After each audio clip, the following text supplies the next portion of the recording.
Hello, and welcome to the Empowerography Podcast. This is a platform created for women's voices to be heard and a place to share their stories, journeys, and successes with the world for the purpose of helping other women who might be on similar journeys. We are empowering women one episode at a time. I'm your host, Brad Walsh, so kick back, grab one of your favorite beverages, and enjoy the stories.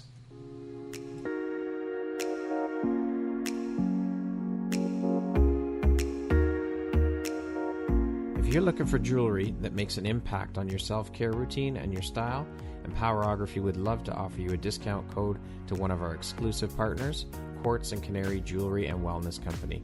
Please use code EMPOWER15 to receive 15% off upon checkout at www.quartzandcanary.com. Quartz and Canary is truly the place where spirituality meets style. Hello there, Brad Walsh here, your host of the Empowerography Podcast. Today, my guest is Maureen Spataro. She is a mother, an author, a speaker, and a sexual and domestic violence advocate. How are you doing today, Maureen? I'm good, Brad. How are you? I'm doing very well, thank you. Thank you so much for taking the time to be here today and share a bit about your story and your journey with us. I appreciate you being here, and I appreciate you taking the time. Really, thank you for having me, because with this particular topic, it's really important to try to get as many people as possible to get comfortable talking about it. Yeah, I mean, well, I guess that's how we start, is with conversation, and that helps get the word out there, and it helps other people get on board and raise awareness around this topic. Absolutely. I couldn't agree more. And it's a messy topic, and it's a topic most people shy away from. But I think I told you in one of our conversations, I'm perfectly happy being a voice and a face that's attached to it so that it's not quite such a taboo topic to talk about anymore. Well, thank you for being so brave and courageous and vulnerable to speak about these things. So let's jump right in, Maureen. As I mentioned, you are a mother, an author. You're also the founder of Marilyn's Place, a professional speaker, and a surthriver. I love that term. It's so awesome. Can you tell us where that term came from? I have to be honest with you. I wish that I could say that I coined the phrase, but I was always like, I'm a survivor and a thriver, and I'm a survivor and a thriver. And I promise you, I just was reading something somewhere and the word was there. I've never seen it again. And I thought, oh my gosh, that's brilliant. Surthriver, because, we're all survivors. We're all survivors of something. But can you thrive after that, after what you've survived? So I thought that's the perfect combination, because I feel like it does separate a little bit. It does kind of give you a sense of pride that not only did I survive, but now I'm thriving. Yeah. So it's one of my favorite words. And every time I use it, someone has the same reaction. Did you come up with that word? I'm like, oh, it's brilliant. It truly is. I wish I could say I did, but I have big dreams. So I don't want the person who would probably be like Oprah Winfrey come up and go, yeah, no, you didn't make that up. I did. Maureen, you did not coin that phrase. Well, I love it. I think it's an amazing word. Now, when I hear that word, to me, it holds and conveys strength, power, resilience. That's what comes to mind for me. Can you tell us a bit about how you came to use that term and what it means to you personally? Yes. Well, I introduced myself the way that you did, and then I tell them I'm a survivor of incest, pedophilia, rape, and domestic violence at the hands of 5 different men throughout my life, beginning at the age of 6. I'm 57 now, so now I've traveled this journey 51 years, and I think I've come out of it with the ability to have created a life that I love and to feel comfortable saying, look, this is who I am. This is what happened to me. And I'm a surthriver, because I didn't let it dictate how I was going to at least strive to live my life. I never gave up. I stumbled a lot. I did. I made a lot of poor choices in my life, but somehow I just got up and said, okay, we'll try again. That's not to say that I didn't feel like a failure. A lot of times I did. Right. And a couple of times I wanted to throw in the towel completely, which actually is what led me to writing the book. I just said, well, is that always that little child inside of you? And I always say that little girl said, if you do that, he wins. They all win. So fight the battles. Maybe you'll lose them, but you'll win your life. And that's kind of how I just kept going. That's pretty That was incredible it. strength and courage and resilience. Those words are exactly what a surthriver to me conveys. That's what that word means. So you are the embodiment of that word. Thank you so much. I appreciate that. I do. It's taken me a long time to feel that way I'm and to sure. really embrace it. And I always say, if I can, really anybody can. And I never say it's easy. I Hmm. never say you're not going to have your moments when you fall. You will. I think a lot of people give up too easily because they think, well, I'm doing it. Why don't I feel like she does? It's like, it took me a long time to get here, but with support and skills and finding people to connect with, it's possible. You're building this for yourself. You're the most important person there is. So, I think of it in terms of, you would do as much work as you needed to help someone you love get better. We have to learn to take that passion and put it in ourselves. Moms, daughters, people in general, they're uncomfortable. They feel like I'm being selfish, but it took me a long time to realize I'm not being selfish. I'm just trying to be the best version of myself that I can. Well, So kudos to who you for doesn't want putting in the that? work, because I can't even begin to fathom how hard this journey has been for you. So, I mean, the amount of self work that was necessary is just, and like you Yeah. said, support is such a key part of this battle as well. It is. And I didn't ask for help easily. After the last relationship I was in, which was the domestic violence relationship, I woke up one morning, and I say that I woke up internally, I woke up deaf. I was silent. I could hear everything going on outside. It was very early in the morning, so the buses were picking up the kids, and I was just sitting at the edge of my bed looking out the window, feeling so defeated and thinking, all I ever wanted was a happy life. I didn't ask to be rich. I didn't ask to be famous. I just wanted a nice little house and, someone to be in love with.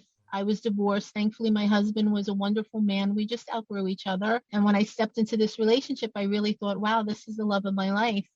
And 7 years later, I sat on the edge of the bed, and the prevailing thought that I had was, the only way this pain is going to go away is if I just lay down and never wake up. And that was the only thought that gave me peace. I thought about my daughter. I thought about my family. Nothing could get me out of that state of, it was almost like I almost felt catatonic.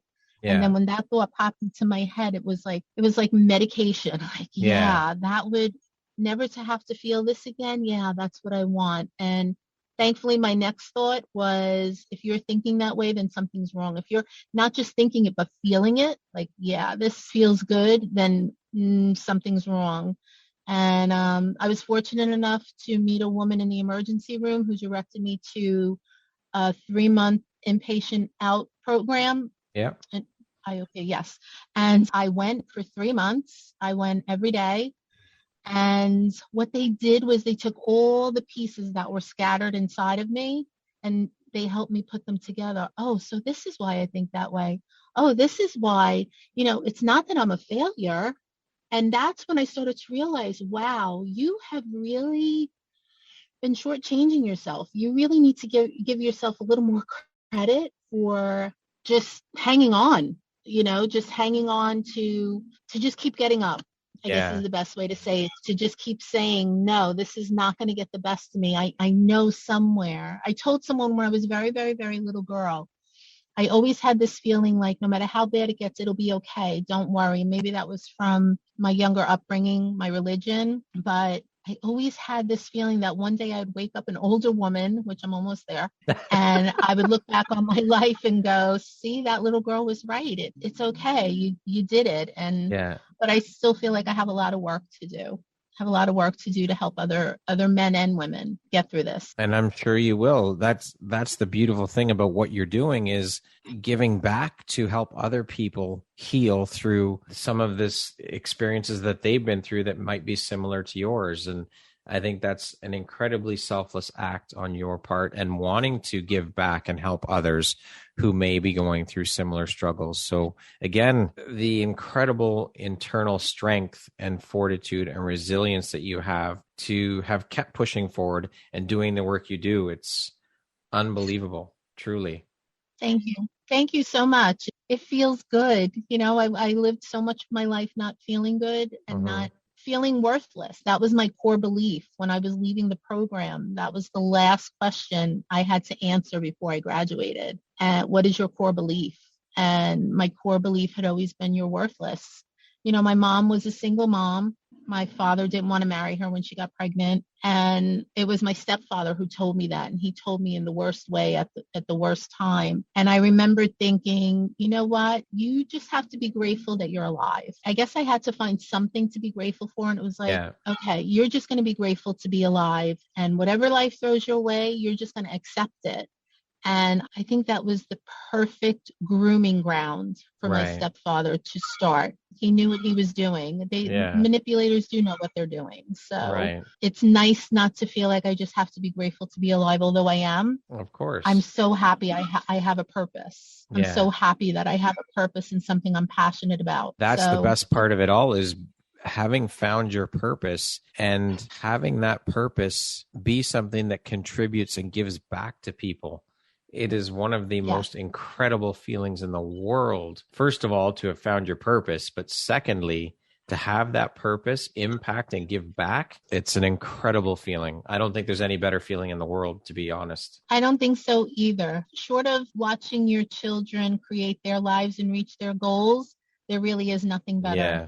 There really is nothing better than feeling like, I'm doing it. You know, it's little by little, but I'm doing it. And that just gives you everything you need to keep going.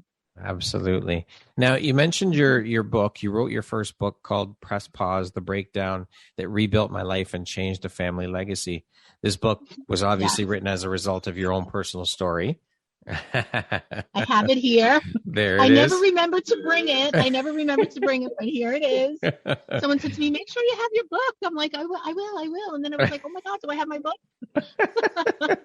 Can you speak to or share a little bit about your personal story with us, if you don't mind? Sure. As I said, my mom was a single mom, and we grew up, pretty poor.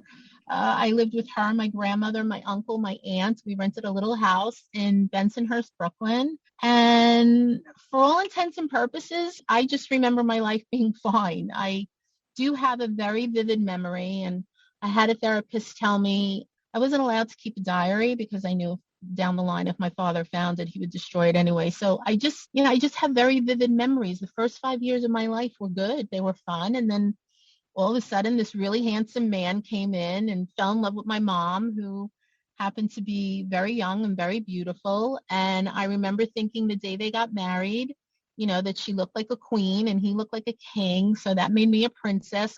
So like, wow, this daddy thing's pretty good. Yeah. I just definitely elevated a step up. And we moved into a nice apartment on a block that I had a lot of friends. And by the age of 6, he was already sexually abusing me. And the thing is, in the book, I'm fairly graphic in the book, in a tasteful way, but to really let people understand why men and women who were sexually abused, the amount of betrayal that takes place, especially when you're very young. So here was this man, I felt like he had, look at all the wonderful things he brought into my life: a new school, new friends, nicer clothes. My mom was so happy. They were talking about giving me a brother or a sister. It was like, wow, life is amazing. I love him. And what he did was, my mom used to go to bingo twice a week. She would take my grandmother.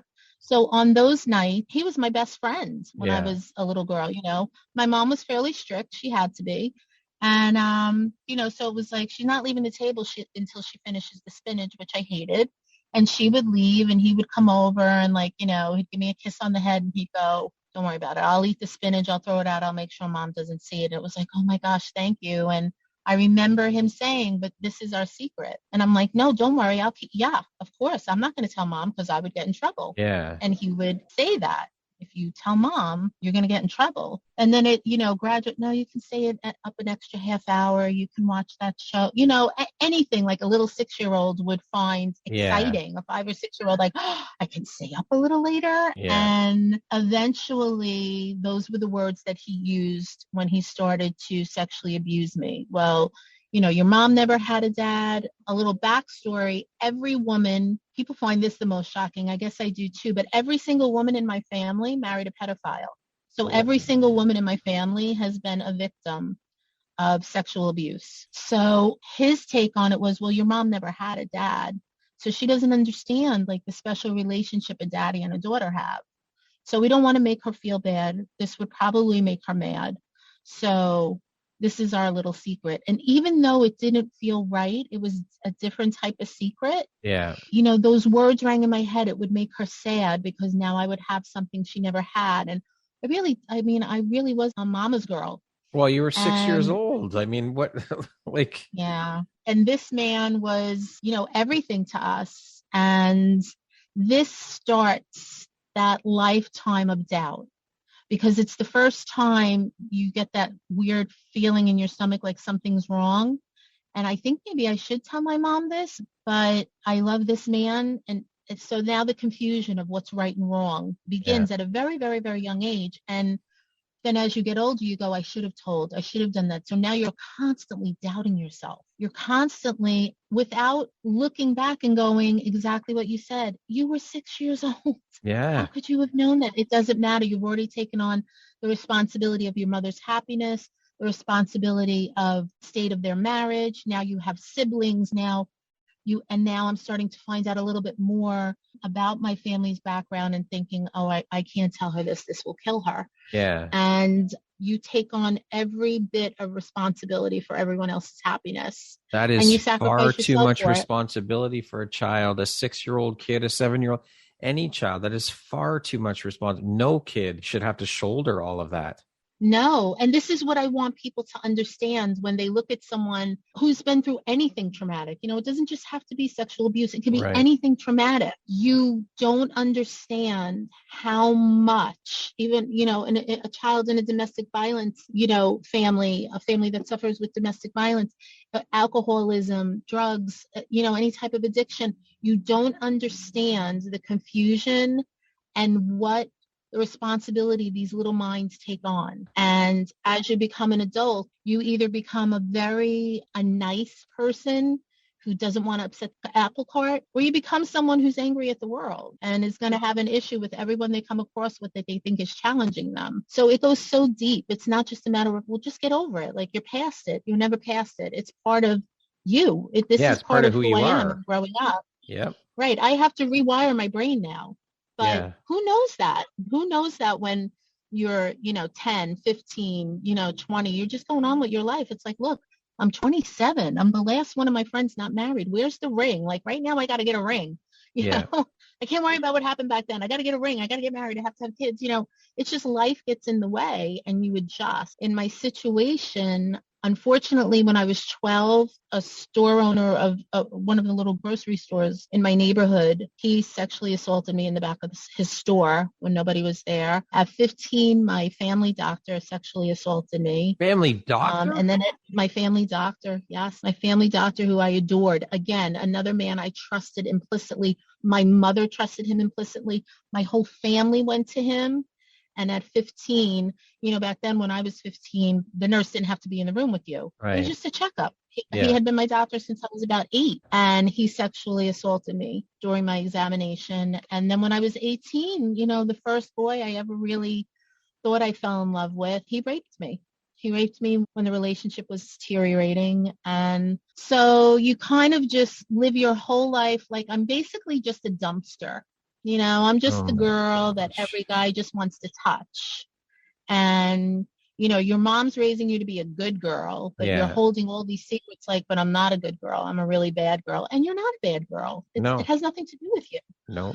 But it would set the tone for the men and the boys I would date until I finally met my husband. They were most of them. I won't say all of them. The funny thing is the really good guys that I met, they scared me. It was like, why are you being nice to me? Like, I don't deserve this. Like, you're too good for me. I have to let you go. You don't want me. That was the mindset. So, I met my husband and we got married. We built what I thought was a normal life. And it took me a few years to realize that when I was looking for a husband, I was looking for a man I thought I could trust to be a good dad, which is a wonderful thing. And you should do that. But you should also make sure that they fulfill your own needs, as a partner. And he was he was a wonderful man, and he was a great guy, and he's still an amazing father, and we have a very nice friendship. But I reached the point when I was 40 when I said to him, this isn't working for either of us. We're both still young. We deserve to find happiness with someone who really wants to be with us. And that set the stage for me to step into the single worst relationship I ever had in my whole life. And that subsequently led to my nervous breakdown, because at that point I thought, man, if I can't figure this out by now, I never will. And I'm just too tired. I'm just too tired. My daughter was in college, so I'm like, she's going on with her life. And it just felt completely lonely and hopeless. And that was also the best day of my life, because that's the day, without me realizing it, that I was going to figure it all out. And I always say, thank God that thought came through my head, like, wait a second, are you listening to yourself? Something's wrong. No, like, look how far you've come. You're going to give up now? And so that started the journey on, let's just pick these pieces up, girly, and let's do it. Put ourselves back together completely this time, not just patch yourself up. Yeah. And it's been 6 years since I did that, since I graduated. That's a hell of a long journey. That's a long, hard 6 years. I mean, you've been through hell and back. But the last 6 years have been amazing, because they've been difficult in turn, like monetarily. There's so many forms of abuse, emotional, financial. Yeah. But, I just kept coming back to, but look at you, like, okay, so you have to be a roommate. I had to be a roommate for a year with 2 women I didn't know in a really cute little townhouse. And I remembered saying to my friends, well, I never went to college, so now I kind of feel like I'm in a sorority. I mean, I know I'm in my 40s, I'm almost 50 at this point. Well, I was 50 at that point, but I was 53. Yes. And I said, but you know what, if this is what it takes, and I wake up in the morning and I'm happy, then, I can't really worry what the rest of the world thinks about me. At least I'm trying. Yeah, that's right. And I just kept going. That's an incredible testament to who you are as a human being, who you are as a person. Like I said, the strength, the resilience, like, it's just incredible. Did your mom stay married to this man? Did you ever tell her what happened? Well, unfortunately, it's funny, because looking back on it, I really think that I probably had a couple of little mini nervous breakdowns, but I did tell my mom when I was 15. And my mom's reaction was to send him away for help, but to also send me away to live with a relative. And, at that point, she had 2 babies. She had my brothers. She was working as a cashier. And, when we talked about it afterwards, she said, I just didn't know what to do. She said, I couldn't believe, because she herself had been a survivor of sexual abuse from a family member. She said, I couldn't believe I brought that into my home. She said, and I kept thinking about the happy little girl you were. Yeah. And now why everything that I didn't understand about you. And he just kept saying, well, that's a girl. They have attitudes, they have this. And my mother was very ashamed that she felt like she didn't pick up on anything. And I said to her, no, I was just a very, very good liar. I was a very good liar. I had a lot of practice. I mean, I said to her, do you know how many nights you came home from bingo and I had sat in the bathroom for over an hour just waiting, because, especially in the end, because when I finally said no to him, he said something that led me to believe he was going to kill me. He had a gun in the house. So I hid in the bathroom until she came home. And when I heard her actually walk in, I flushed the toilet, walked out the door, and fake yawned. Yeah. And she looked at me and she said, what are you doing up? I said, I just had to go to the bathroom. Good night. I love you, and went to bed. And she just looked at me. I said, I did that a few times. Yeah. How would you know that? How would you know? That's how good I was. Mm-hmm. I didn't want anybody to know, and I didn't want to make you unhappy.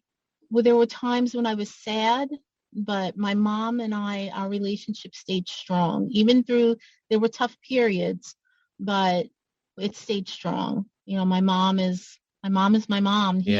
He hurt her as well, and he hurt my brothers as well. He took away their brothers as well. No, meaning he took their father away from them. He wasn't a very nice man. Then when he did leave, he tried to blame me and my mother, until finally I decided it was time for them to know the truth. So, the damage just goes down the line. Now, did you have your mom to lean on through these other experiences that you went through? I mean, I know you'd already gone through a couple more by the time you told your mom about your stepfather, but the rest of it, did you have your mom to lean on? Did you talk to her about it? I told no one.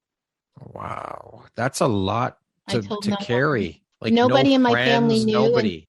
Nobody in my family, nobody knew all the things that happened to me until they read the book before it was published. And I said to them, I said, look, it's not good. I didn't know what to say. I'm like, but, I hope when you read it, you'll understand. Like, it's just so important for somebody to say, yes, and there's so many things I didn't put in the book. Like, I'll still say something to someone and they'll go, was that in the book? And I'll go, no. And they'll go, what? I'm like, there's another book coming, don't worry.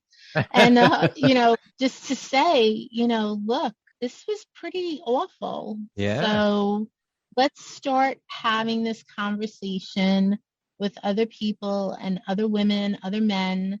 And I think this is such a taboo topic because it has to do with, people believe it has to do with sexuality. It has nothing to do with sexuality. But everybody gets attracted. Everybody has a naughty thought. We're all human. And I think when you say sexual abuse, sexual harassment, it makes people feel guilty. They start to think, well, oh, I said that. I wonder if it's not, it doesn't speak to everybody's story. These are people who have really true they have their own dark pasts. Yeah. And I think it makes people uncomfortable because every now and then they may have been a little inappropriate or they may have done something that other people would judge them by. But you know what?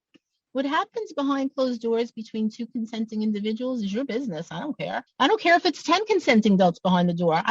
This is not a book about judging other people and what they do in their personal life. No, it's about, and so is the topic. The topic is about people who intentionally hurt other people in a way that basically takes away their sense of safety, their sense of pride, and just their own ability to feel like they can make good choices for themselves. Well, as children too, they're taking away a child's innocence, like completely destroying that. Completely.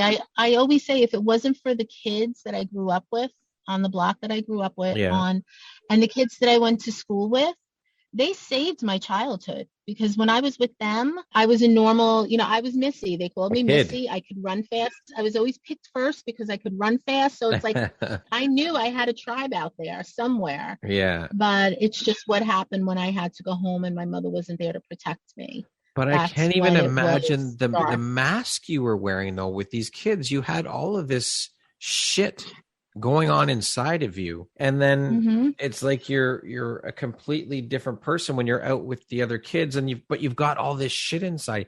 Like, I don't know how the hell you kept that all together and kept that so well hidden from your friend. You must have just wanted to burst and talk to somebody about it.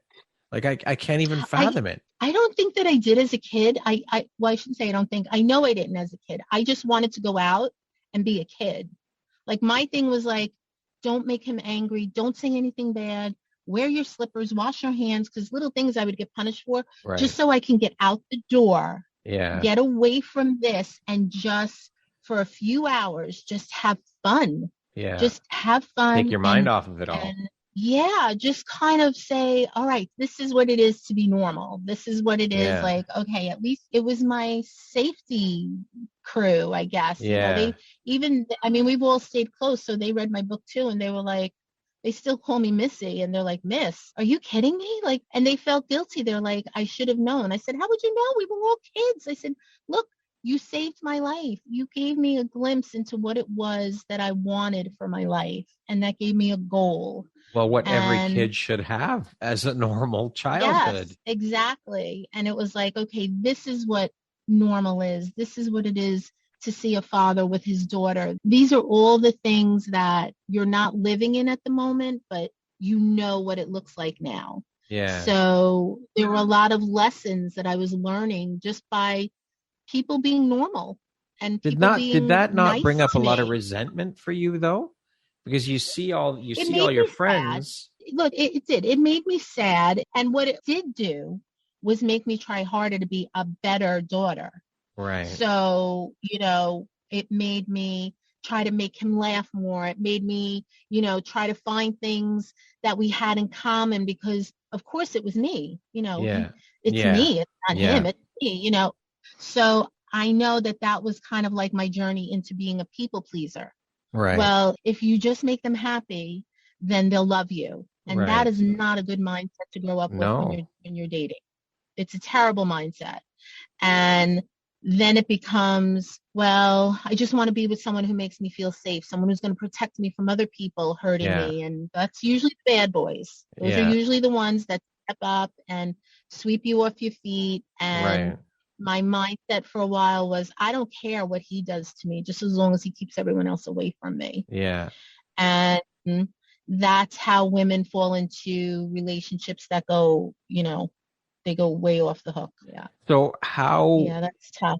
How was the book received then by your family when you handed them those books, like, here's my book, how the hell did they react to that? Like, what were their, Well, they did get to see it as I was writing it because I didn't want to shock them all, but, they were just proud.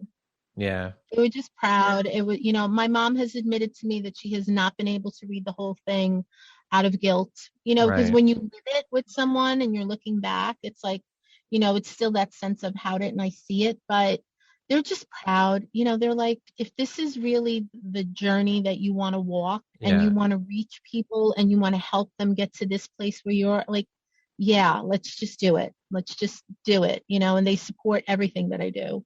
Amazing. And it's healed us. It's healed all of us because we were all carrying a little bit of our own shame because of him, because of one person. Yeah. It just, that shame just, not one person, but for my mom, many, many men that had grown up, that she had grown up with in my family. And it kind of was like, okay, I think for the first time, my mother realized it wasn't your fault, Mom. It wasn't your fault. Did you ever at any time have any resentment or anger towards her for not protecting you?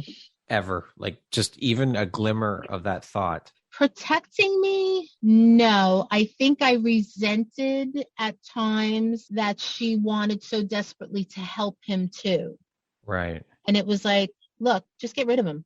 Yeah. If you get rid of him, we'll all be happy. Our problems the four all of go us away. can live a really great little, he goes away. Like, why are you trying so hard to make him whole? I should be the only person you do that for. Right. I did struggle with that for a while. And my mother was she had a lot to say about the guys that I dated. Yeah. Which that was probably my biggest resentment, because I can remember thinking, like, you're such a great judge of character. Don't tell me who I should and shouldn't date. Looking back on it now, I know why she did. Yeah. But back then it was like, oh, you're going to give me advice on how to pick a boyfriend? Well, okay. As a teenager, though, I mean, as teenagers, we don't want to listen to our parents anyways. What our parents, whatever. Exactly. That's part of being a teenager. We don't listen to our parents, even though, it's so funny. We get to an age where we look back and think, shit, they were right. They knew exactly what they're talking about. But when you're a teenager, you think, you don't know shit. You don't know what you're talking about, but they know a hell of a lot more than we give them credit for. We think we know everything when we're growing up. And look how I'm living that right now with my daughter. There you go. Karma can be a bitch sometimes. And even in her late 20s, I'm like, all right, I don't know what else to say to you. Sometimes you just have to let them go through it, right? I mean, of course, depending upon the severity of the situation, but some things you have to let them go through and figure out for themselves, because no matter what, they're not going to listen anyways, right? No, they're not. So it's like, don't even bother. Yeah.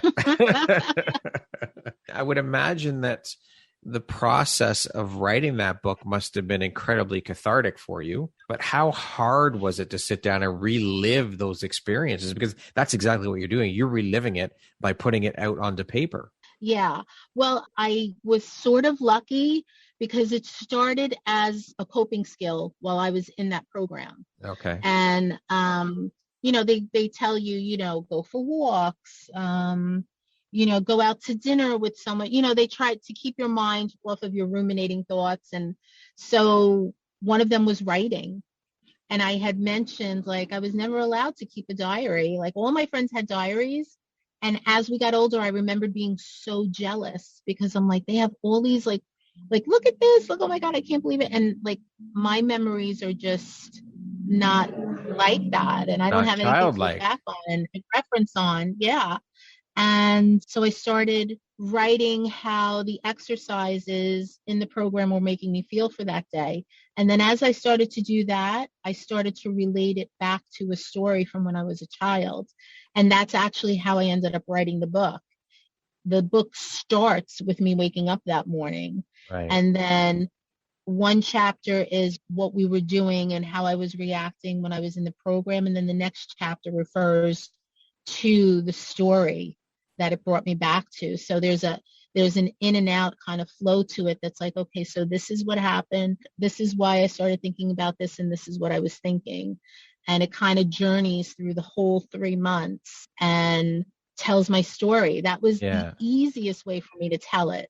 But it took 5 years because there were some, as I got to, it wasn't the past that was hard. It was what I was just coming out of in the present with that relationship. It was too new. It was too fresh. Yeah. And I still felt a little too fragile. Yeah. And those were the times when for months I would just put the book away and say, no, I'm not ready to touch this. It would still make me cry. And the rest of it was cathartic though. And then as I got through the process of writing it, and then I found the publisher, she looked at it and she's like, look, you literally wrote a book. I'm like, well, I don't know how else to do it. And she said, but you've left too many questions. And she would tell me, go back to that. Remember when you wrote this? Yeah. Okay.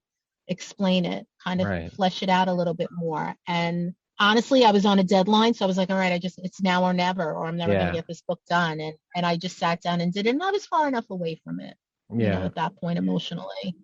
And so I had the restraining order. I had moved out and it was all different. And so how has the book been received by the public, by people who are just buying it off? Like, I'm sure you must have gotten tons of messages and emails and whatnot. So how has the reception been of the book since it was released? It's been really amazing. And what amazes me is that people have really taken to heart when I say to them, please leave a review, because the reviews are so important. And they've just piled on the reviews, and I've met people who told me that someone gave them my book and how helpful it was, and that I was telling their story, and now they felt proud. They finally saw themselves as a surthriver. And even though the thing, Brad, is life's not easy for anybody. Oh. It's just not. And I know that there was a certain part when I was a teenager, I thought, you know what? Once I get away from him, that's it. My life is going to be cake, because I've dealt with all the crap that life is ever going to throw at me. And that was a hard lesson to learn. No, nobody has a cakewalk. Even the people who look like they have a cakewalk, they don't. Yeah. So you have to get it through to someone who comes from an abusive background that, look, listen, whatever cards were dealt, whatever you had to deal with, it was very unfair. But you know what? Life owes you nothing. Life owes you what you work for. Life will give you what you want if you work for it and you believe in it and you do the work on yourself. And sometimes survivors don't want to hear that. So I get it. I didn't want to hear it for a long time either. I figured I could figure this out. But, there's a lot of self-reflection that has to take place. Even though you're a victim, you still have to reflect on the fact that life is not going to just say, okay, I feel sorry for you. We're going to make it easy for you now. You have to work. You have to work like everybody else. Well, I have to say, I am beyond impressed with your attitude and how you look at things. I think it's incredible. For all that you've been through and all that you've struggled with and all that you've had to deal with, your attitude about things is just fucking incredible. I mean, you are an incredible human being. Truly, that's amazing to have that resilience to come back and still not be angry at the world and not be angry at men. And it's incredible to me. Absolutely incredible. It just speaks to who you are as a person. When I talk to groups, I always, because sometimes what I speak about can get very heavy, but I can always read a room. And, I'll just look at them. I'll be like, look, I just want to be very honest with you. I love men. And they all laugh. I'm like, I love men. Come on. I can't judge a man by what happened. No, listen, I got unlucky. Call it whatever you want to call it. I was ripe for the picking. And now I understand that men like that look for certain qualities. And I had all those qualities. Well, guess what? I don't have those qualities anymore. And I'm almost 58. I keep saying I am, not quite yet. And I'm still waiting. I'm waiting for my big burly bear man to come and give me a hug and sweep me off my feet and say, come on, let's go have some fun, woman. You know, like, no, I can't let people take from me what, you know, the things that I dream of. Will all my dreams come true? I don't know. Hopefully they will. But in the meantime, look, time is going to pass anyway. So why don't I just start doing you had your childhood taken from you. You had your childhood taken from you. That's I am just blown away by who you are and the fact that, because I mean, you got to admit there would be so many women that would just be so angry with men and hate men and want nothing to do with men for what, and rightfully so. I wouldn't blame anybody. I mean, anyone who's gone through that, I wouldn't blame you for hating men and wanting to paint all men with the same brush. I get it. Yeah, I've met them, and once we have our little powwow and everything, and they're still so angry and they're still so resentful, and I'll never this and I'll never that. I say to them, so who does that affect the most? You think it affects all the men that you're never going to meet? They're never going to know you. It affects you. You're taking away from yourself. You're denying yourself something that could open your life to so many other things. And that's when I think they kind of give me that look like, what are you talking about? And I'm like, that's where the work needs to be done on the inside.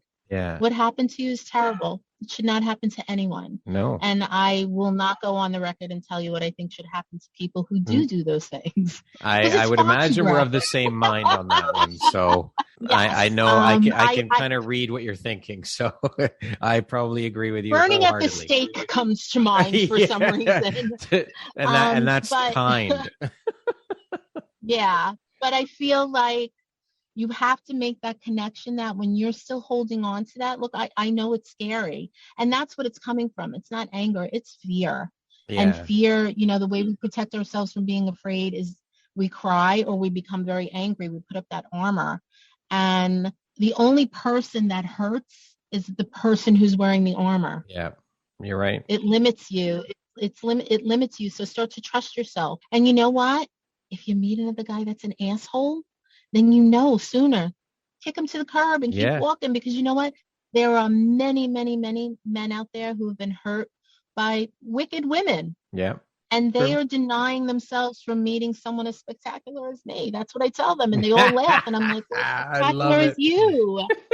This is what you're denying yourself. Go find that man. If that's what you want, go find it. Go work on yourself first. Don't take that crap with you. That's the important part. I was going to say, you got to do the self-work first, for sure. Mm-hmm. You got to do it. You got to do it. And nobody gets a medal because, I've already been through it. Nobody gets a free pass. Yeah. So get off that mind track. So now, I know in addition to the book, you have a couple of driving forces that really motivate you, that you hold very close and near and dear to your heart. One of those is called Marilyn's Place, which you founded. Can you speak to us a little bit about what Marilyn's Place is?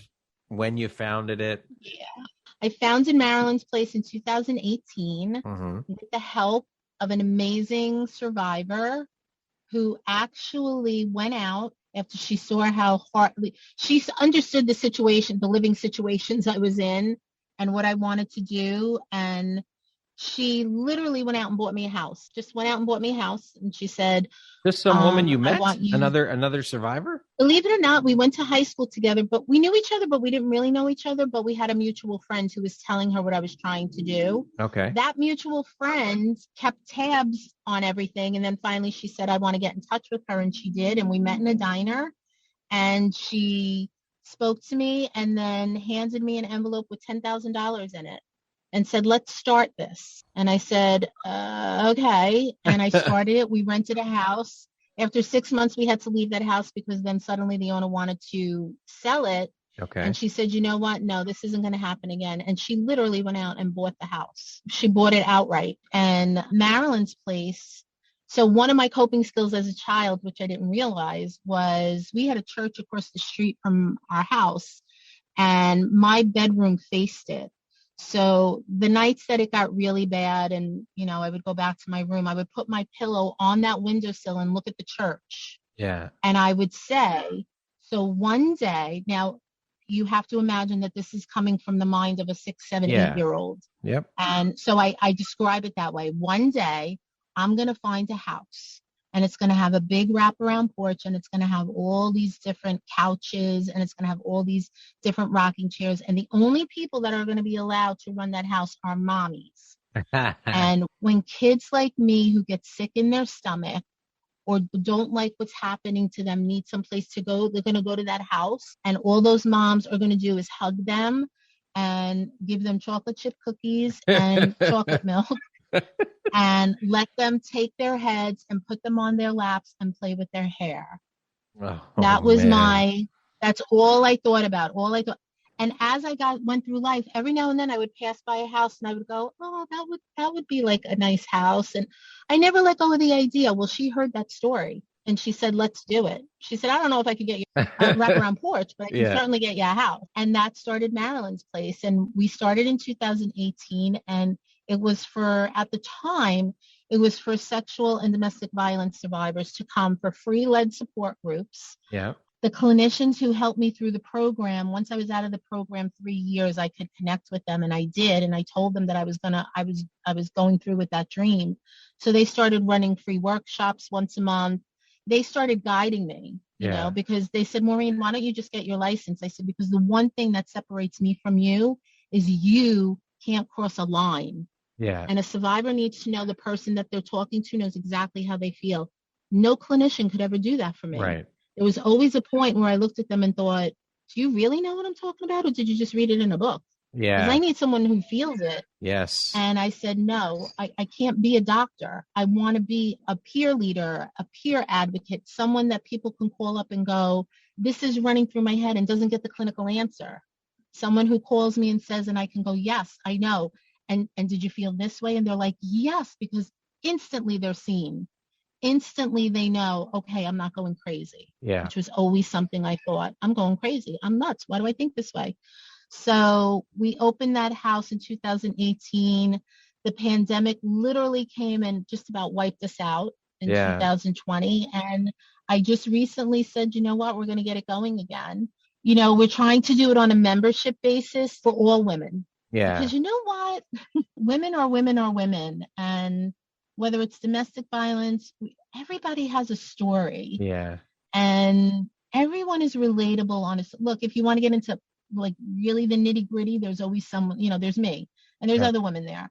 But women just need a place where they can go and say things without feeling guilty, without feeling judged. A safe space. So I opened it up to all women. Yeah. And that's what it is. And I'm hoping, fingers crossed, I can get it up and running again, because it really is like, it's my passion. I know the idea that I have is so good. And I can't believe I'm saying that because I've never said anything I do is so good. I know that idea is so on point. It is, though. And then what I would love to do is also down the line, open a house for men to go, because, you know, men need it too. Like, you know, we can be a little tough on you guys. I'll be honest with you, but we don't always understand you. But my big goal is to open a community, where women who are being abused can go. They can live for a year rent-free, and they can either finish school or they can sock their money away in a safe space surrounded by other people who know what they're going through, with clinicians helping them, and then set out on their life, you know, and create the life that they love. Incredible. Incredible. What an incredible That is my big goal. And I'm sure I have no doubt you will accomplish it. Not one single doubt. I know you will. I need people, Brad. I need people. I need people with lots of money, Brad. I have no doubt you will. I envision it. I just envision like these beautiful little townhouses and, you know, a beautiful playground where the kids can just feel safe and be out of that environment, where the women can feel like I can breathe. That's all we want to do when we're being abused. We just want to breathe, and we want silence. We want to be able to just think without the noise. Yeah. And I think that's everyone's right. It is, absolutely. So where did the name come from? Where's the name Marilyn's Place come from?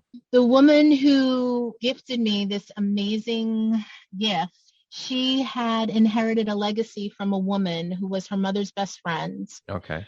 And Marilyn herself was the mother of 4 children who was in an abusive relationship in the 30s. Wow. And picked those babies up and left. In the 30s. And then married it up in the Holy 30s. shit, Okay? that is huge. Huge. Picked those babies up, left, met the love of her life. Mm-hmm. Together they started a business. Yeah.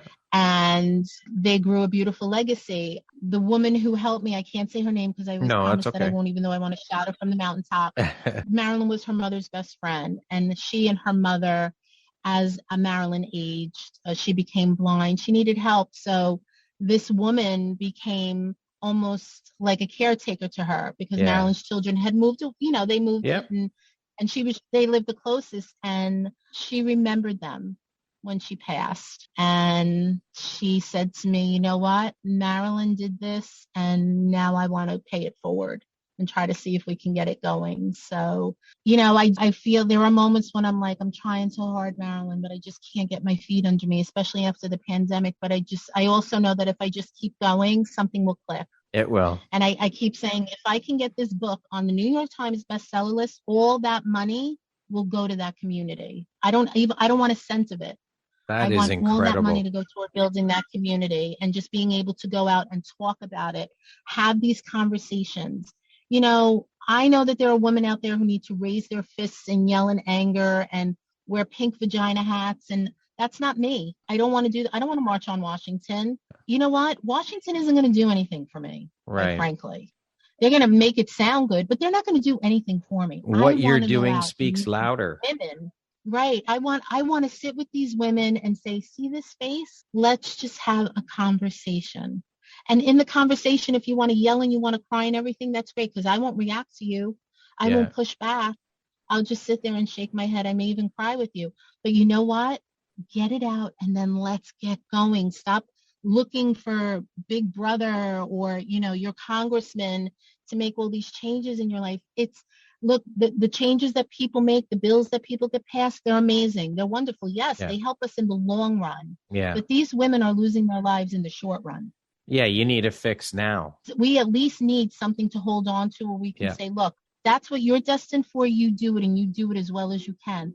But we need help now. We need help. These women need help. These women, I correlate many addictions to childhood abuse, to domestic violence. The women in my family that have died, they all died from alcoholism. They weren't brought up alcoholics. That's how they started to cope with their abuse. Their coping mechanism, right? Their abuses from the past. And they died from cancer and alcoholism. And I said, that's not going to be me. I don't know how. And trust me, my road has not been pretty. I still make mistakes, but I got out of that. I'm like, okay, so now I'm here. I got out of that rabbit hole. Okay, here I am. This is what the world looks like. Now where the hell do I go? Well, I'll figure it out. I'll just figure it out and pray along the way. I'll find people who look at me and go, you know what? I think you have a pretty good idea there. I want to jump on board. Yeah, exactly. And that if you talk about it with enough people, you will find the people who will be willing to jump on board and support your idea. And it's incredible. Now, you say that the single most important ingredient to moving past trauma and adversity is willingness. Yes. Maureen, in spite of all that, of all that you've been experienced and been through, you've been able to find the willingness. How did you dig down within to find your willingness? And when did you realize that this is the key and this is what you have to do for you? I think the first time was when I had my daughter. I remember when they actually put her in front of me, I was like, oh no, I got a girl. Right away it was like, here's the legacy. And then looking at her father and going, no. This is the moment that you made the choice you did for. And trust me, my husband and I were in love. It's not like we didn't have, we had half of our marriage was very, very good. There was nothing bad about it. But I do remember looking at her and thinking, okay, so now what do I do? I had put, as she got older, every school knew that if a man claiming to be her grandfather tried to come and get her, I realized I was afraid of this man. Yeah. And that was the first thing I was willing to do, was to go into a school and say, look, this is a brief history. So this child does not get released to anyone but me, my mother, or my husband, period. Right. And it was like, oh, I'm like, So there was a willingness to make decisions and choices on her behalf. And I could live with that because it wasn't for me. It was for someone else. And I was very good at taking care of other people and their needs. My willingness kicked in 150% when I had that nervous breakdown. I always say it was the most profound moment in my life, because it was, what lengths are you willing to go to rehash everything, put it in front of you, get sick from it, because I had stuffed so much down into the world. I was just happy-go-lucky Maureen. I was the team mom. Yeah. I was funny. I was always there in a crisis. And now you have to face who you really are and what's really going on the inside.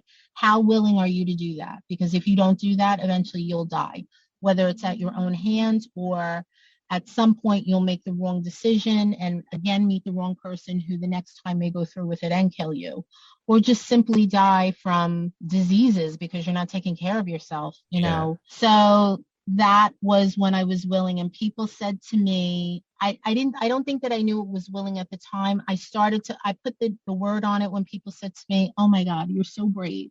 You're so courageous. You're so strong. I could never. And the first time a woman looked at me, I looked at her and I said, let me tell you something. I'm from Brooklyn. So every now and then I said, let me tell you something. You are no different from me. I'm not any braver, any more courageous, any smarter, any more resilient. You could put a million labels on me that you think that I am. And I'm going to look back to you and I'm going to say, I'm not any more of those things than you are. But you know the difference between you and me? I'm willing. Are you? That's the Are question. you willing? Are you willing to say, I'm going to face it and it sucks. It's terrible to take a lifetime's worth of pain and put it in the middle of a floor and then have to pick through it so that you can find the good pieces to take out and put back together. It's horrible. But you know what? Best thing I ever did with my life. Best thing I ever did. The gift that man gave me was literally beating me to the lowest points I could be at so that I could figure out how strong and how courageous and how brave I was willing to try to be. And that's it. There's nothing. And you look at the world completely different. I look at everybody the same way now. Incredible. No, you don't know. You don't know what's going on behind those people's minds, their smiles. If they're willing, though, life can change on a dime. Doesn't mean it's easy. Yeah. It means you're willing to take the good with the bad and move through it. Incredible. And that's it.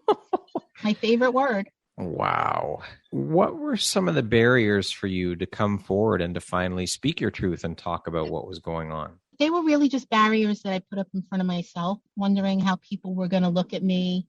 Truthfully, I was really afraid that men who knew me would look at me differently. And God forbid they might think I'm strong. It was like, no, but I'm always that helpless one who needs to be protected. And, I'm always like, no, you're better than me. You're better than me. Now I come out with this story. Yeah.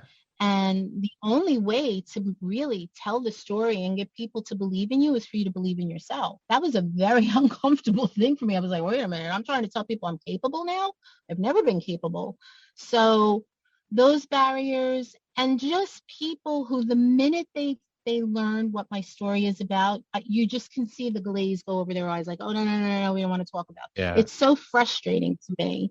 I would love to have a day where I live in New Jersey and I'm by the water, by the shore. I just think, I imagine myself standing on a stage with all of these people in front of me, just celebrating the things that we've come through. Yeah. Even COVID, we've all been in a collective trauma. Yeah. And people don't realize it. I sat through COVID and I was like, yeah, all right, we're going to do it.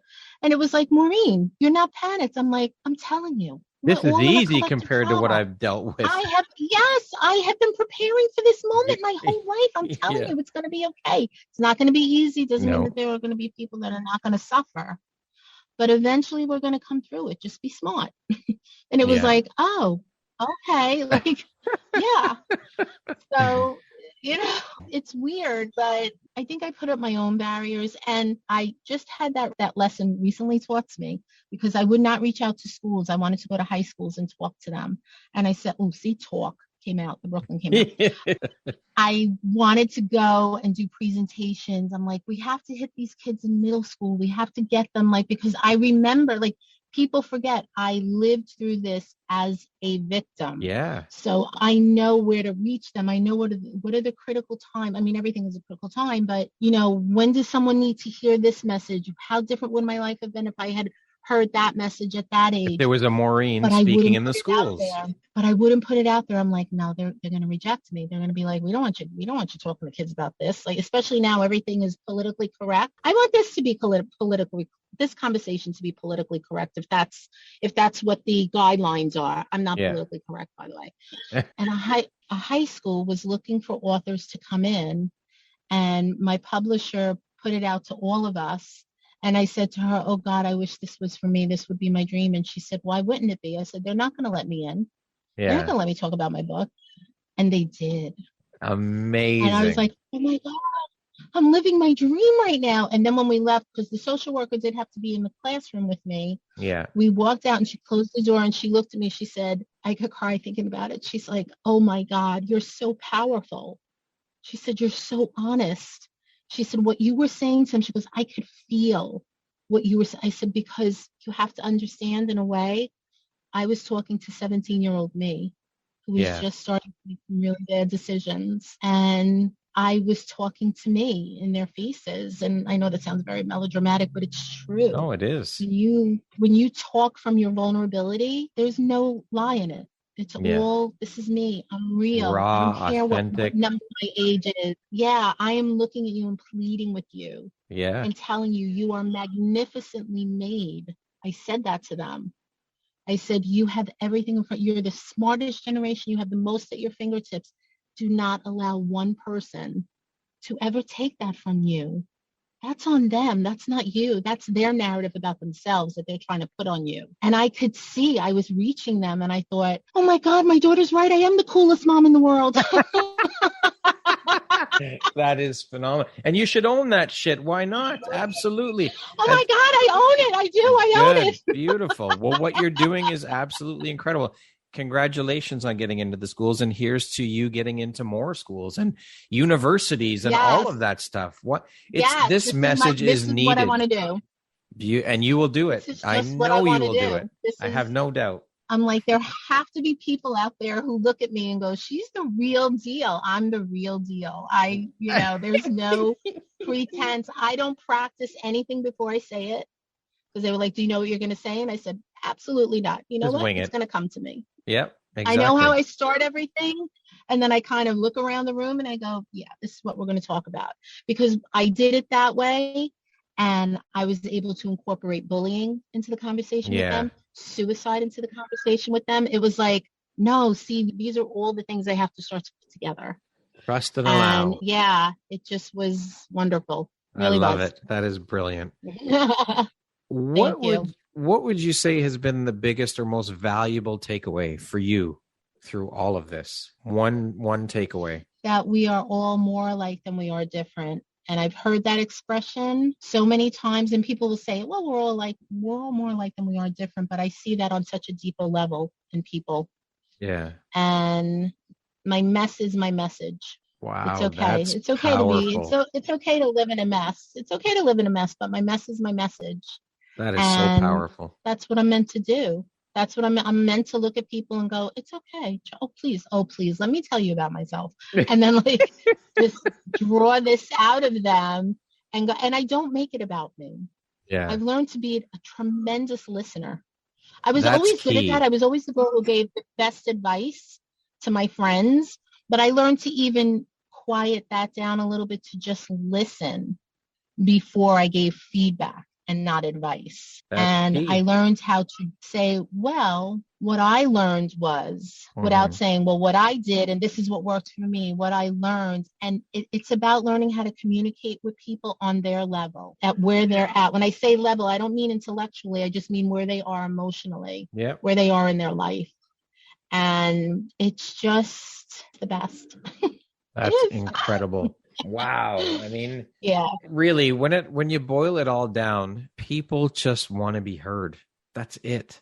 They just want to be heard. That's all they want. And if we would let people just speak their truth, whatever it is, look, it could be, look, my newborn baby, projectile vomited on me today and it got in my mouth and I'm sick to my stomach and I can't look, it could be that, just let them say it. Yeah. Don't sit there and go, oh, it happens to everybody. Look, you know what? Right now, she's a little traumatized. Have you ever had projectile vomit in your mouth? No. So don't say anything about it.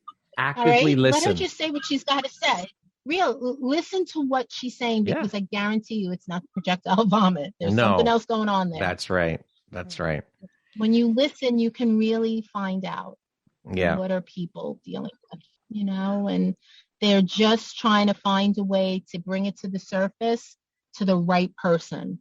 So they're presenting it this way, presenting it that way, until they find that one person they know has zeroed in on them. And that's when the good stuff comes. That's right. And it is, even though it hurts, it's the good stuff. For That's the end result. It's all good. What is one piece of wisdom or advice you would want to impart onto anyone else out there who might be going through a similar thing or situation to what you've gone through? Tell. One word. Tell. Ask for help. I was on someone was interviewing me during the pandemic, and she said, do you have a plan that you can share with someone? And I said, yes. If you are in a situation that you don't feel you can get out of, start to plan your escape. And what I mean by that is, when you're doing the laundry, clear a space in one of the drawers and put some clothes, socks, underwear, pajamas, not a lot. If you have children, make sure there's a bag in the bottom of their closet so that you can start to just put things discreetly, not so that they look like they're missing. And look, you're putting away the laundry, right? Yeah. Okay, you're doing the laundry, you're putting it away, and tell someone, I need to get out. Yeah. I need a plan. This is what I'm doing, because when that moment comes, you want to be able to grab and run in 5 minutes. I'm telling you, because I did it and I didn't have a plan. I just grabbed and ran. And make sure you tell someone so that you have a place to go. Right. So that you have someone who's supporting you, can take you where you need to go. And that will start the journey. But the biggest thing is tell. Telling it makes it real, though. It makes it, you've put it out there now and someone is aware of what is going on. That's you speaking. It makes it real. And it makes it real. And now it's like, well, now I have to do this. Yes, exactly. I can't pretend anymore. And now you're telling yourself, it's gotten to the point where I'm afraid. And that's scary. Yeah. Now so let me clarify. Like, I don't mean to say that it's not real if you don't speak it. That's not what I'm saying at all. No, I know what you mean by that, but it's true, because we live like in this alternate mind space of, no, it's going to be fine. It's fine. And every now and then it's bad. No, now the tables have turned. Now your narrative is, this is really bad and I got to get out. Yeah, for sure. And if you're being abused sexually, if you know a child that's being abused sexually, you need to reach them. Yeah. You can't be afraid to say, I don't want to get involved. Too many people don't get involved, or they get so involved that they look like they're lunatics. You know what? If you think you see something, just listen, pay attention and listen. That's it. You don't have to jump in and say, I'm grabbing it up. It goes back to listening and have a conversation with the kid. Yeah. Ask questions, show some interest, because you may very well be the adult that they do eventually come and tell. Yeah. Yeah. You said it's your goal to go from emotional and internal deafness to creating a life you love. Those are some pretty powerful words. How exactly are you doing that and living by those words and finding that journey for yourself? Well, my favorite word again, willingness, accepting that it's not always going to be easy, changing that narrative of life owes me something. No, I owe me something. I owe myself a good life. I owe myself peace of mind. I owe myself success, and setting out and trying to figure out how I'm going to do that. Just the luxury of feeling like I have a purpose, because it's a luxury to me now.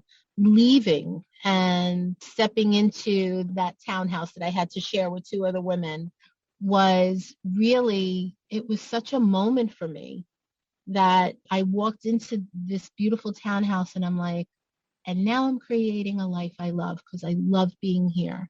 I love how I feel. I love how I love what I walk away with when I speak to people. I love my book. I do, because I know that had I had this book, when I was a kid, if growing up, it was, are you there, God? It's me, Margaret. So we all knew, okay, we all get periods. Okay, this is not a secret anymore. You know what?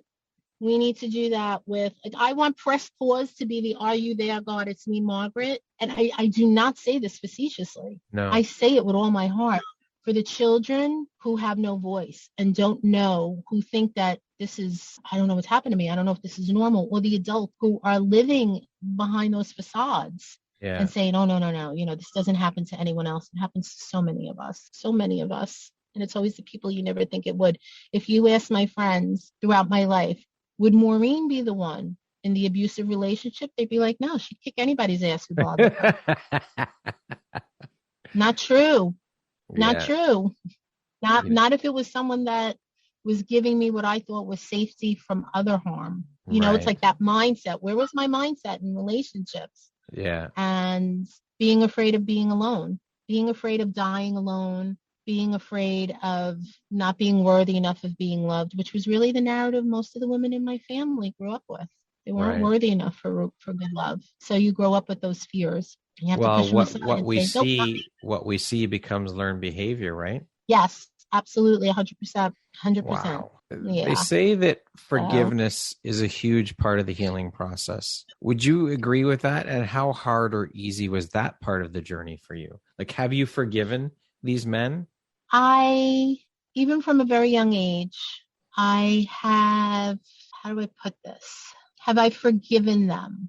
I think I have compassion. I found compassion for my stepfather because I realized someone must have hurt him terribly. I forgave myself. Once I forgave myself, I didn't need to forgive anybody. They just became part of my story that I had to live through and I had to get through. But I don't feel like I have to forgive them. I feel like whatever their circumstances were that led them to be the men that they were, I had no control over. Maybe at one point they were in terrible positions and, it changed them. Maybe they were born that way. I don't pretend to know about things that I don't really know about, like are people born certain ways? I just don't. But I don't feel like I have to forgive and forget. I feel like I can forgive myself and now I've moved on. Yeah. I never wished them dead. I never did. I mean, well, that's a lie. When I was a little girl, my dad, when I didn't understand, my dad would go to work. Sometimes he'd work overtime and I would think, well, maybe someone will mug him and he'll fall on the train tracks and we'll be sad. But then like this,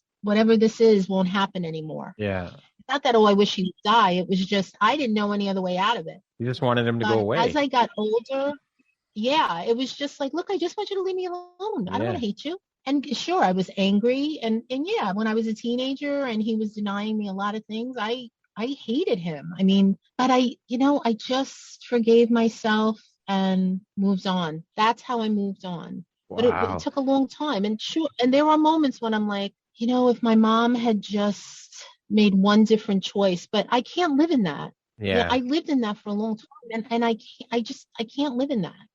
Because nothing's going to change it. It just takes time away from the now. Yeah. So I found a way to heal myself, forgive myself, and then I could move on. And, it's funny because my stepfather died alone in a hospital wheelchair with nobody with him. Yeah.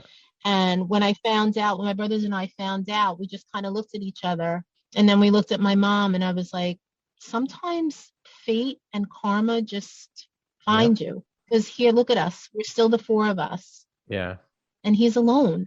Yep. So, and it made me sad that anybody would die alone. Yeah. But forgiveness, no, it was just like, and there's the end of your story. Yeah. Your journey has ended. So, yeah, that's it. You left a trail, but look at us. We're all still here and we're happy and we love each other. And you couldn't destroy that. Yeah. So go wherever you're supposed to be right now. Incredible. I think you're going to hell, but I don't know.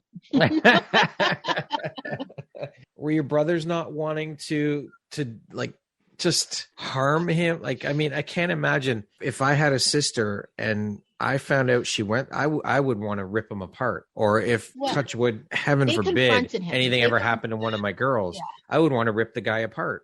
They did confront him. I did not tell them until my one brother met my beautiful sister-in-law who had a son. And I found out that they were going to be going out and my stepfather was going to be the one watching him. It was literally Easter breakfast. Yeah. And I looked over at my mother and my mother looked at me because I said to my mother, I never want them to know. I never want them to think that they come from that. Yeah. I didn't want them to be at an impressionable age where they thought, am I going to be this monster? And that's when I told them when they were men. And they both together confronted him. He denied it. And he said that me and my mother were liars. And my brothers are very, very, very good men. And they're very wise because they said for us to kill him would really just blow back on us. True. And I kind of laughed. So they said, we're just going to ask you one more time. And we're going to just ask you for the truth. And he said, they're liars. And they both said, we never want to see you again. Yeah. You're no longer welcome here. You're no longer a part of our lives. Yeah. And I think that in hindsight, that really was the best way to go. Yeah, for sure. To just remove him. You get no reaction from us. You just get removed from all of our lives now. And like you say, he died all by himself. So there you go, died alone. right? Yeah. That's it. Yeah. That speaks volumes. Yeah, it does. It does. Maureen, what do you think your unique skill set or superpower is that's helped you become so successful in life, in what you're doing, in all of it? What is my superpower? What's that song? I get knocked down, but I get up again. Yeah. I really think that's all it is. It's about just not giving up, just thinking I want more for myself and I want more for other people. I want to be a good example to my daughter so she never gives up. I want my legacy to be one that changed the trajectory of my family and my family's future. I tell people I'm magic because they're like, how do you do this? I'm like, look, let's just face it. I am magic. And that's become my phrase. I'm magic and hope always floats. Always. Even it floats the most when you're at your worst. It really does. Beautiful. How do you define the word success? What does that word mean to you? Success to me is simply being able to live the life that you want for yourself. I always say, look, I don't want to be the richest. I don't want to be Oprah. That comes with a lot of problems. But any journey that allows you to continue to keep seeking your goals and keep reaching for them is success. Success it's in every step you take. Like I tell people, no, I'm not where I want to be. But if I didn't start taking those small baby steps, which in hindsight now, that nervous breakdown those were small baby steps that I took. And now I look back 7 years later and I'm like, wow, look at everything that I've done. I didn't even realize it. Success is just the steps that you take to keep moving forward. They're not always these light shows and fireworks that go off in the world where everybody's yelling, screaming. They're really, really in the quiet moments. Success to me is having a good relationship with my daughter now. Success is my relationship with my mother not being damaged and looking at my family and thinking, I contributed to this. I contributed to us not living in shame anymore. Did it put a lot of money in my pocket? No. But what it's done for us overall as a unit, as a family, that's success because I know where my family came from. Yeah. And I think we each define our own success. For some people, it is money. Yep. For some people, it's that $60 billion yacht. God bless you. I don't want it. Yeah. I'll come on it as a guest. Yeah, but I don't want to have to pay for it. I'd like a nice little house. But look, I want a little beach cottage and like a little Volkswagen. That's it. If I was driving around in a beach town with the top down and a little daisy on the antenna and pulling up into my, my blue beach house with its plank floors, I'd be like, I'm a success. To other people I wouldn't be, but to me I would be. Beautiful. What would you say is one of the most important things you've learned in your life? And what was your life like before you learned it? And what was your life like after learning it? The most important thing I learned in my life is that I'm capable. I'm so much more capable in doing things that I ever thought I was. Before, I felt stupid. I felt like I was a mistake. I felt like I had no understanding why God even put me on this earth. And then to put me on this earth and have me walk the path I had to walk for so many years was like, man, like, I don't know, were you just off that day? And maybe like one of your, a bunch of angels just got together and said, let's see what happens. Like I used to have these conversations with like, where were you the day that I was sent here? And now he knew exactly what he was doing. we all have the ability to make choices, and sometimes our choices are just not good. My mother will say her choice was not good and it affected us for years, but we also have the ability to move past that and make it even better. Well, it and led you to where you are learned. now, and the work you're doing now was all part of your journey. It's part of your story, part of who you are. And now look at what you're doing to help others because of what you've been through. Yes. And the passion is what fuels me, because Lord knows it's not a lot of money in my pocket, but it's that passion. Yes. You start to learn, I don't need a lot of this and a lot of that. I just need the passion to keep breaking through little by little by little. It'll come. It'll come. It will. One day it will come, and I believe it with all my heart. I believe that this is what I was meant to do. And that's the key. That is the key right there, is believing in it and believing that your passion and also, will take you there. Yes. And I'm very honest about each step that I take when I fall. We only really find out about people after they've made it. Yeah. You know what? I want to be the one that people know about. I want you all to see on my face, slip and fall on my face. Yeah. I want you all to know, that was a really bad decision. This is why I made it. Doesn't make much sense now. But now I want to be the person that people look at and go, so what kind of mistakes is she making now? And how far has she come from that? Yeah. Because that's really where the lessons are. That's that right. We're all just human. It's our humanness. That's all it is. It's 100%. Not something to be ashamed of. Not at all. Yeah. Who in your life has had the biggest impact on you, and why? My daughter. Yeah. My daughter. She gave me a purpose. She started my purpose. She was just this little bundle of innocence, and she benefited a lot because with her growing up, I was determined to give her that amazing childhood that I never had. Yeah. And my husband and I worked hard for it. We worked, and, I worked crazy hours, but, I wasn't at home mom. I would work overnight shifts. She taught me so much about what I was doing wrong, mainly what I was doing wrong, and how my traumas were leading me, even through parenthood. She taught me the power of being forgiven for being human and making those mistakes. She taught me what it really felt like to have unconditional love for someone. Like, there's nothing in the world I wouldn't do for you. And she made me a better parent. I always felt I could be a good parent, but I wasn't going about it the right way. And when we found our rhythm, I started to find something that I felt like I'm kind of good at this. And it's completely different from the way my family raised me. And yes, they judge me. And yes, I don't care. It's my daughter. I can do what I want. And now I look at the woman that she is. And, look, same thing. She's got her problems and she's got things she's got to work through just like everybody else does. But yeah, she's just everything good that I wanted to put out in the world. I look at her and I'm like, there it is. There it is. It did pretty good with that. I love it. That's beautiful. Yeah. She's my pride and joy in every sense. And I'm grateful to her. God knew what he was doing when he sent her to me. And I'm not like a very religious woman, but I believe that. I'm like, you made sure she came here. You knew I needed her. This was the child. And trust me, she was tough. But she's got her mama's attitude, and I learned to appreciate it because she takes no nonsense from anyone. She came down pure and honest, and she's always been that way. What is your personal motto, Maureen? Hope always floats. I tell people that all the time. And if I didn't say I am magic, for anyone I know who watches this, they'd be like, you better say I am magic, because I say it all the time. I am magic. Love it. Okay, we're going to jump into a little rapid fire section here. So the next grouping of questions just be 2, 3, 4 word answer type thing, okay? Okay. What was your dream job as a child? Teacher. How would you describe yourself in one word? Willing. If you could teach the world one thing, what would it be? I would teach them how to have a conversation. What's one thing you want but cannot buy with money?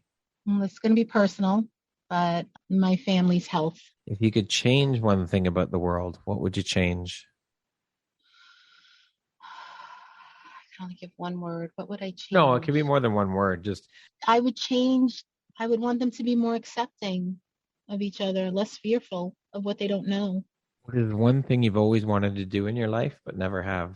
Go to Bora Bora. Okay. I want to be in one of those huts over the water. If you came with a warning label, what would yours say? Mine would say, warning, force of nature.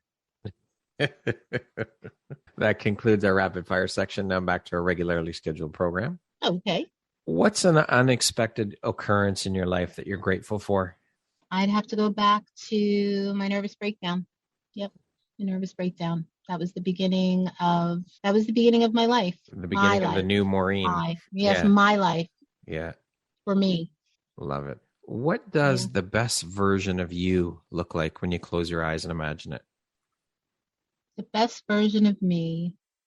Well, right now, I guess when I close my eyes and I imagine it, I am standing in an auditorium, talking to college students, talking to high school students, even talking to middle school students, and helping them understand that they're not alone in their doubts and their fears and their feelings of unworthiness, and really feeling that they trust me and they believe what I'm saying. I think that's my best version.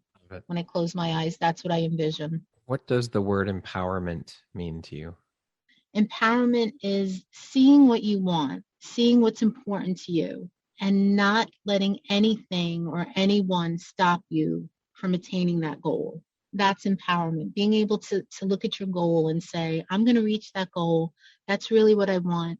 And I'm not going to let anyone or anything stop me from attaining it. Beautiful. It comes from within. It comes from within. If you had the opportunity to sit down and have a 1-hour conversation with any woman, any woman in the world, who would it be and why? My grandmother. My grandmother was the most innocent human being I've ever met in my life. And she didn't go beyond an 8th grade education. And she was institutionalized because now we realize she was dyslexic.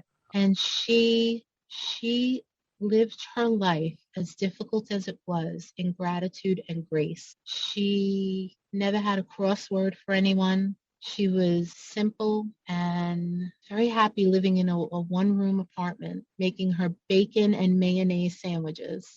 And I would want to sit down with her and make her understand how much of an impact her innocence had on my life. It's going to make me cry, because I believe part of my ability to not judge everyone based on the people who hurt me at its core comes from watching her, because people sometimes could be really mean to her.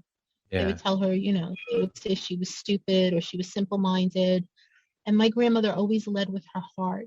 And I think that is the greatest gift, to be able to lead with your heart. And I would want to sit down with her and tell her, thank you. You weren't even trying to teach me a lesson, but you taught me to think with my heart, not with my pain. So she's the one I'd want to talk to. Beautiful. She sounds like she was an incredible woman. She was the sweetest. She really was the sweetest. Incredible strength. Yeah. So she couldn't even say my name. She couldn't even say my nickname right. She used to call me Mitzi. And she called everybody Doll. Hi, Doll. Hi, Doll. And that's what I say to people. I'm like, hey, Doll, how are you? And every time I do it, my mother just smiles. She's like, I can't believe you. I said, it just reminds me of Grandma and how sweet she was. Beautiful. So, yeah. Maureen, if you could go back and give your younger self one piece of advice, what would that piece of advice be? Listen to your instincts and don't be afraid. Every person I got involved with, I just knew. I hoped it would be different, but I knew. But I was afraid. I was afraid of being alone. And I would look at her and I would say, don't be afraid. You know where you're going. Lastly, if you were to deliver your last 30-second speech to the world, so your tribe, your corner of the world, your people, what would that last 30 seconds sound like? What words would you impart onto them? What would you have to say? I would tell them all that they're magnificently made, and it's important to forgive yourself from your mistakes and to learn from them and move on. It is important to lead with your heart and not allow anyone to tell you that what you want or what you need is impossible to attain. If you simply understand that you have everything you need within you, you will be able to create a life you love. Beautifully said. Brilliant. I think that would be it. Maureen, this conversation has been Absolutely incredible. You are magic. You are a surthriver. You are a magical unicorn. You're an incredible human being for what you have been through and what you are doing now, putting out into the world. It is just beyond incredible and beyond phenomenal. Your strength, your resilience, your courage. You're a superwoman. You truly are a superwoman. And I so appreciate you taking the time to be here today with me and share your story and be so vulnerable and share all of this. I am beyond grateful. I appreciate you beyond words. This has been such an amazing conversation. I thank you from the bottom of my heart for being here and sharing this with me today. Thank you. Thank you so much for letting me be on. I'm thrilled. And it's been such a pleasure to finally meet you and see you and just to have this whole experience with you. Well, let's get this out there, and hopefully we can get some people on board with what you're doing and help you attain your goals. Conversations. Yes, absolutely. Thank you so much. This has been incredible. Just incredible. One of the most incredible conversations. Just amazing. Aw, thank you so much. My pleasure. Once again, my name is Brad Walsh, host of your Empowerography Podcast. Today, my guest has been Maureen Spataro. She is a mother, an author, a speaker, and a sexual and domestic violence advocate. Thank you so much, Maureen. I appreciate you. I hope you have an amazing rest of the day. Thanks, Brad. You too.